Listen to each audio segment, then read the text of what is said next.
25শে December পালন করা হয় খ্রিস্টীয় ধর্মাবলম্বীদের সবচেয়ে বড় উৎসব বড়দিন, যাকে বলে মেরি ক্রিসমাস।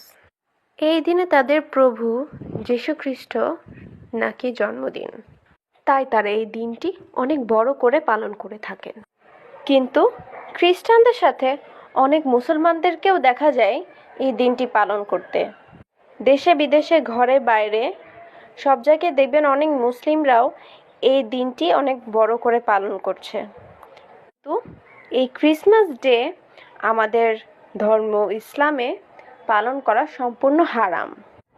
এই দিনটি পালন করা সম্পূর্ণ হারাম হওয়া সত্ত্বেও আমরা অনেক মুসলিমরাই ফেসবুকে, ইনস্টাগ্রামে অথবা বিভিন্ন সোশ্যাল মিডিয়াতে 25শে ডিসেম্বর ম্যারি ক্রিসমাস ক্যাপশনে ছবি অথবা ভিডিও দিচ্ছি, স্টোরি দিচ্ছি অথবা গান দিচ্ছি।